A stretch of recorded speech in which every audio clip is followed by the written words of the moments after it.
చేయాలి. ఓకే అంటే ఏంటి C2 రీప్లేస్డ్ బై C2 అంటే ఎంతమ్మా 3 మైనస్ C1 అంటే ఎంత 1 అంటే 1 ఇంటూ 3 చేస్తేనే మనకు 0 అవుతుంది. నెక్స్ట్ C3 అంటే ఎంత 6 మైనస్ C1 అంటే ఎంత 1 ఇంటూ 6 చేస్తే 0 అవుతుంది. Next C4 minus 1 into C1 అంటే ఎంత 1 యాడ్ చేస్తే 0 అవుతుంది. మైనస్ చేస్తే మరి మైనస్ 2 వచ్చేస్తుంది. ఇలా క్లియర్. నెక్స్ట్ చూడండి కనుక వాల్యూస్ చెప్పండి ఏమవుతుందో C2 మైనస్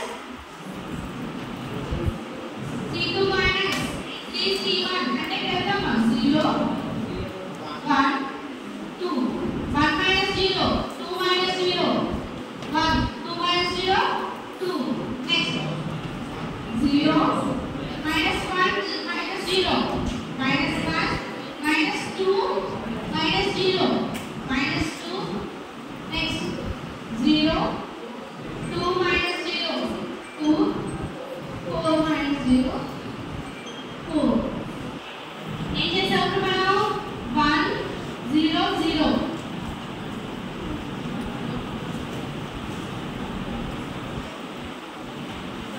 E0 తీసుకొచ్చాం. నెక్స్ట్ ఈ టర్మ్స్ 2 zeros తీసుకొచ్చాం.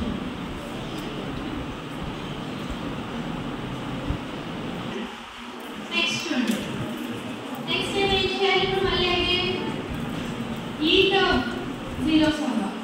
ఈ టర్మ్ zeros అవ్వాలి అంటే గ్రో ఆపరేషన్స్ అప్లై చేస్తాం ఈజీగా అంటే ఇక్కడ 0 కి 0 వస్తుంది అన్నమాట. ఈ 0 ని యాడ్ చేస్తే ఇంటూ చేస్తే మనకి ఏం చేంజ్ అవ్వదు కాబట్టి గ్రో ఆపరేషన్స్ అప్లై చేసి చెప్పండి అంటే 1 0 0 0 ఫస్ట్ రో మనకి వస్తుంది. నెక్స్ట్ సెకండ్ రో ని యూస్ చేస్తూ 0 1 minus 1 2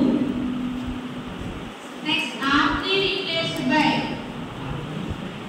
R3 minus 2 R2 apply state ఎంత వస్తున్నప్పుడు R3 0 2 minus 2 4 into minus 2 R1 అంటే 0 2 minus 2 4 into 2 చేసిన తర్వాత minus 10 0 0 0